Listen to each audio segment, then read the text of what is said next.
In this video, we're going to talk about how to ask Spirit and your loved ones for signs using books. And then I'm going to give you a bunch of exercises that you can do yourself to hear from your loved ones and Spirit. First, we're going to talk about what I call the Spirit Dictionary.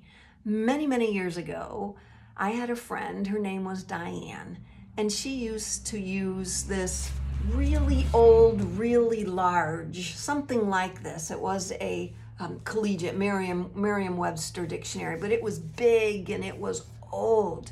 And she used to use that to connect with Spirit. We would go in her house, we would ask a question, something we needed an answer to, and then she would spin the pages. Spirit would draw her to a page and a word, and then she would interpret what that meant with regard to the question we came in with. Well, she passed away unexpectedly. It was hard. It was hard on a lot of people.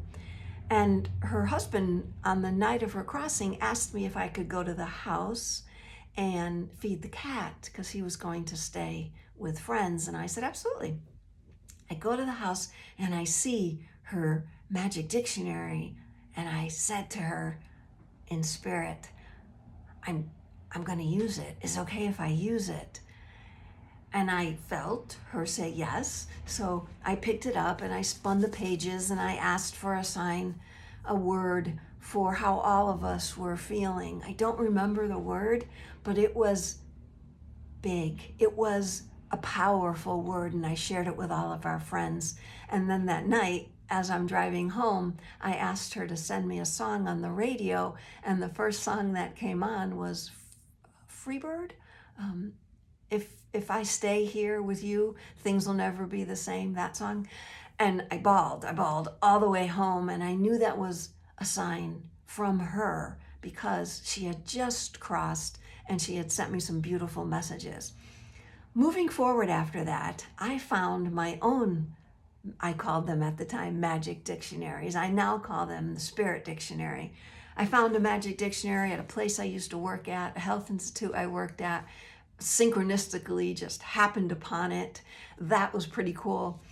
And then when my mom passed away and I moved into her condo to help get it all sorted and eventually sell it, I found this dictionary, and it's all torn and tattered now, but I found this dictionary and I was using it to draw messages from Spirit with. Then I found one of my own big Spirit dictionaries. Since then, I have been using the Spirit Dictionary to pull words of the month, pull words for clients. You can get your own word from Spirit. I just spin the pages, I ask a question, or I say your name, and then my Spirit will draw me to the page, all with my eyes closed, draw me to the page, draw me to the word, and then I will read the word and interpret it. What I'm saying to you guys right now is you can do this too. You can use any dictionary or any book. I use this dictionary. I also use my book that I recently published. I use this. It's filled with poetry from Spirit, channeled poetry from Spirit. So I use this too. You can use the Bible. You can use the current book that you might be reading, a novel or a fiction or a nonfiction book. You can use anything that's in front of you. Here's what you're going to do. You're going to sit in a quiet space. You're going to close your eyes and formulate a question. It could be a specific question, or it could be just asking Spirit for guidance on anything you don't know. Just asking Spirit for guidance. And then what you're going to do is, with your eyes closed, you're going to start spinning the pages. Just start spinning until some sensation comes over you. You stop at a page, open the book still with your eyes closed, and then Spirit will draw your finger to either a word or a sentence. I'm going to do what my finger just landed on now, and it is, follow it and indeed you will find the way. Follow what your passion is. follow your purpose every day you live your purpose. Follow it, and it will lead the way. Spirit doesn't have to explain to you what it is. It could mean many things. It could mean the challenges that you're having right now. It could be a challenge with your job, a relationship, a loved one. It could mean anything. Spirit is saying with this pull that follow it, and it will lead the way. It will take you on a journey, and it is yours to take. You are always sitting in your true purpose. You are always in it. You don't need any more to question what it is. You are in it. So use any book that you like, spin the pages, ask a question, or just ask for guidance. The other book that I published a year or so ago is called The Universe Wants You to Remember. This one's I Am Vessel in Verse. And my first one is The Universe Wants You to Remember. That book is filled with phrases and quotes from the world of spirit. So you can use that if you purchase it. You can use that. Again, any book, call on spirit in that way. Do you interpret the message? Yes or no? It might take you a minute to sit with it, to sit what Spirit showed you. It might take you a minute. It might take you a day. It's like pulling a card from the tarot deck. You read what it says, but yet you still have to integrate it. You still need to assimilate it. You still need to discern what works for you and what doesn't work for you. And then you eliminate what doesn't, and you practice what does. So all the books on your shelf, if you're the sort of person, I was that person, always purchasing books to maybe get the sign, to figure out where I'm meant to go. You don't need those books. You only need you and the practice of what you already know. The books turn on a light for you. The books turn on your knowing. So there's one way that you can hear from Spirit. Choose any book. The next way is to, if you really want to hear from your loved one in the world of spirit, and you've been asking your loved ones for signs and you haven't been receiving them, whether it was a dream or coins or a feather or a bird, I need you to do this now. My father, we talked about him in a previous video, his nickname was Moose.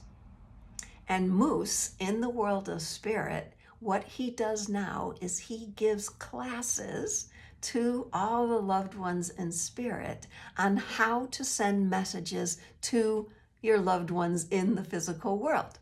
So what you can do is tell your loved one who's in spirit now to go see Moose, to go take a class from Moose, and then watch what happens. Every time I give this story and tell people to do this, they will email me the next day. One person said, I told my dad to go see Moose. And I told my dad I wanted to see him. I wanted a message, a clear message from him. And the next day, when I was looking through a closet for something random, I ran across some videos of my father that I forgot I had. And I was able to see him through these videos and also received messages from my dad. Go ahead and do that. Ask your loved one for a sign by going to see Moose in the world of spirit and taking a class. Another exercise you can do, this is the final one, another exercise that you can do is you can be very specific with spirit, your guides or your loved one. Sit in a quiet space and ask for something specific, and then ask for the time frame that you want to see it, 24 or 48 hours. The first time I did this, I asked Jerry Hicks, one of my spirit guides. I said I wanted to see someone with their arms in the air shouting, woohoo! After I did that, I immediately turned on the TV and there was someone on the screen doing exactly that. Their arms in the air shouting, woohoo! And then I picked up my computer and opened it and there was somebody doing it on my computer. So I got it twice. I had someone else do this, one of my clients. She asked for flowers from her mom in the world of spirit, and she asked within 48 hours. Within 48 hours, she was picking up her mom's mail because she still was getting it delivered and her mom had crossed. And she got a calendar, or rather, her mother got a calendar. And when she opened it, every month had a picture of flowers. So she got a literal message via the mail from her mother, and flowers were on the calendar. So all of these videos that you've watched so far have been teaching you to interpret signs in different ways, maybe looking at bigger picture, not just being soul focused, having blinders on. These videos have taught you how to leave no room for doubt, how to ask clear and specific questions, or ask for guidance, and then how to interpret those signs by first keeping your eyes, your ears, and your heart open to receive them. And then if you can't figure them out, email me. I will send you a message about how that sign was for you and the interpretation of it. I will do that also for your dreams. I do also do dream interpretation. All right, the series is over. I thank you so much for being a part of this and for watching these. Send me an email. Let me know how they worked for you. Send me your signs and your interpretations. I look forward to them. Take care. Happy dreaming, happy reading, happy spirit interpreting. Have a great one, guys. Take care of yourselves.